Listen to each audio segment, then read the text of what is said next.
programa é uma homenagem à minha irmã Vilma Brandão Fox de Oliveira, que está aniversariando hoje. Ela está saindo da adolescência e já está se tornando uma mocinha, embora já seja casada, inclusive vó de netos. Você estava falando daquelas 3 nuances da personalidade e exemplificou. É um negócio assim, é uma criança, é um adulto e é uma pessoa assim mais crítica, mais ácida. Você pode dar um exemplo prático de como é que isso acontece? Por exemplo, exemplo de uma pessoa idosa se divertindo num baile de carnaval. Então, a pessoa preconceituosa, rígida, radical, ela vai dizer: acho ridículo uma velha pulando no carnaval. Esse é um exemplo até citado pelo Floriano Serra, que é um psicólogo lá de São Paulo. O comportamento do adulto, da pessoa que pensa e reflete antes de falar, vai dizer: não é comum ver uma pessoa idosa com tanta disposição. E a personalidade espontânea, como se fosse da criança, vai dizer: olha que barato aí, vovó, alegria, alegria. Que coisa, então é isso. Agora vem cá, e existem pessoas, por exemplo, que se fixam num desses personagens, nessa nuance, e vivem o tempo todo. É possível você ser criança o tempo todo, crítica o tempo todo, ou então adulto o tempo todo? Olha, desses 3 comportamentos, Edson, sempre vai prevalecer um deles. Há pessoas que se comportam quase sempre como criança.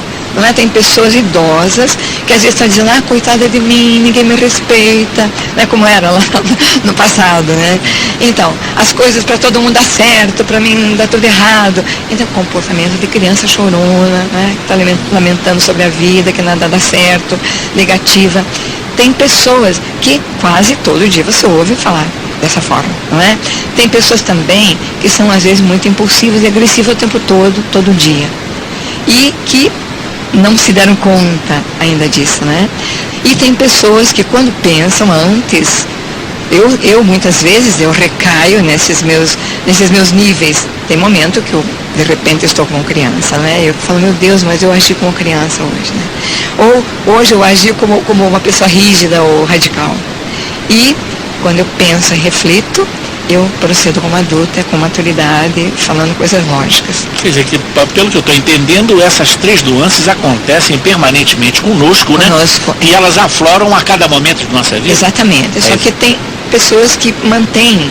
que mantêm uma primazia. Exatamente, primazia em um desses 3 comportamentos. E qual seria o ideal, a seu juízo, pesquisadora, estudiosa disso? E também ainda trabalhando nisso, né?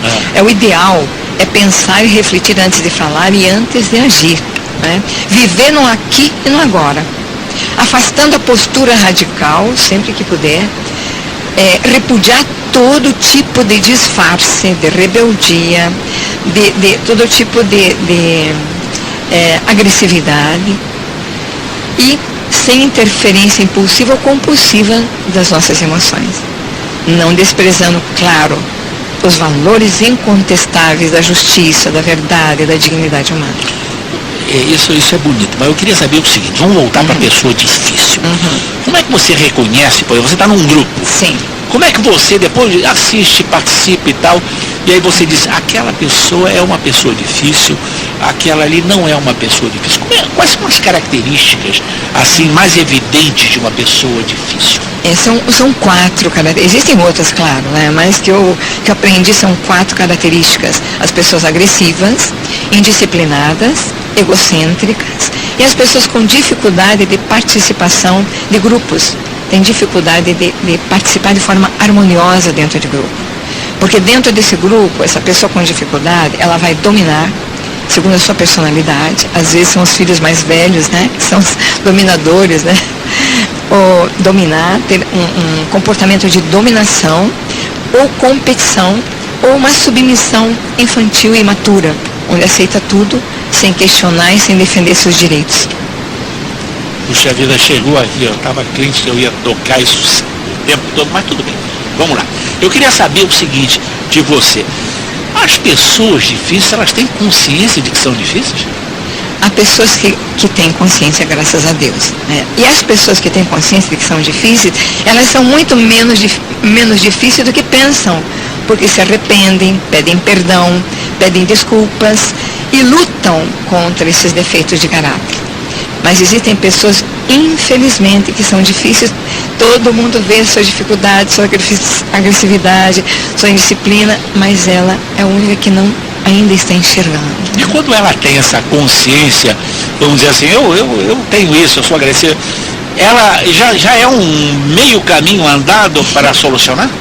Graças a Deus, porque ela começa a se avaliar, começa a se fiscalizar, começa a se ouvir melhor. E essa é uma forma de mudar o seu comportamento, né?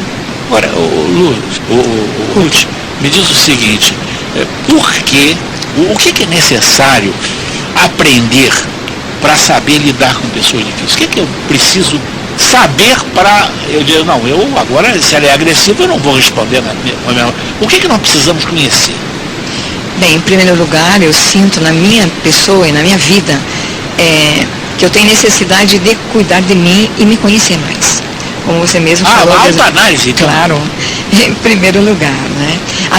E também eu só consigo ser melhor, eu só consigo ter um relacionamento bom, onde eu consigo fazer empatia, quando antes, pela manhã, eu preparo o meu dia com as armas da minha fé, né? Eu tenho que ter aquele escudo, eu tenho que ter toda a roupagem de força do alto, porque senão eu erro mesmo. Se eu não tiver o Espírito de Deus comigo, se eu não buscar essa força nele, eu erro, eu caio muitas vezes durante o dia.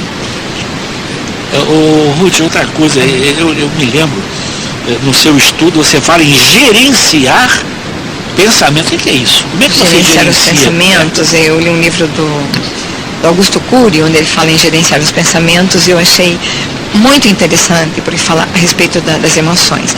Para gerenciar pensamentos, é necessário essas técnicas de comportamento, essas técnicas de parar, meditar, refletir, para se fortalecer emocionalmente, a fim de você ter o domínio sobre o pensamento. Por exemplo, eu tive uma pessoa me magoou, um familiar me magoou, isso há 1 ano atrás mais ou menos, e era de madrugada, era uma coisa pequena, e eu não conseguia tirar da minha cabeça, eu estava o tempo todo acusando essa pessoa, né? Aquele pensamento estava me escravizando. Aí nesse momento eu parei e disse, pare, Ruth, pare e veja o que essa pessoa tem de bom, o que ela tem feito de bom para você. E foi assim maravilhoso, porque eu percebi o quanto eu estava sendo injusta com essa pessoa, que ela não deveria ter maldade nenhuma, de falar do que falou para mim. E eu senti paz e agradeci a Deus, porque comecei a abençoá-la naquele momento, e pensei que realmente o bem sempre vence o mal. Essa realmente é uma das partes bonitas. Ela é bonita, não? Bonita é o livro todo. Mas isso me tocou profundamente. Você disse o seguinte, que a fé ajuda a nós gerenciarmos os nossos pensamentos e perdoar e aceitar o perdão também. Fala isso. Você parece que nesse breve comentário que você fez, aparece tanto a fé como o perdão, não? Não. Sim. É impossível restabelecer uma relação sem a força restauradora do perdão. Por exemplo, quando alguém nos magoa, vai emergindo dentro de nós muita raiva. E a raiva tem um poder de atuar na nossa mente de forma muito destruidora, implacável. E ela cria uma compulsão de cobrança e vingança. E os nossos pensamentos começam a lançar o ofensor num cárcere escuro.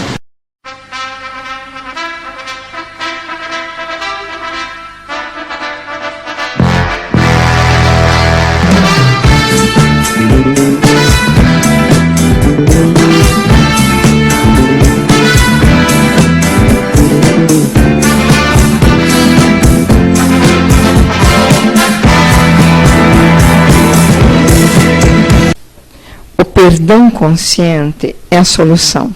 Muitas pessoas passam dezenas de anos aprisionadas, porque imaginam que o perdão tem que partir do sentimento. Nunca perdoaríamos se fôssemos sentir desejo de perdoar.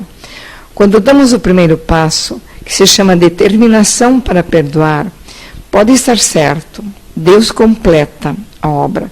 Quando dizemos com honestidade, Deus, eu sinto ódio, gostaria de esganar essa pessoa que merece meu desprezo, minha vingança, não é justo o que me fez. mas eu não faço isso porque quero amar meu inimigo, fazer o bem àquele que me maltrata, orar por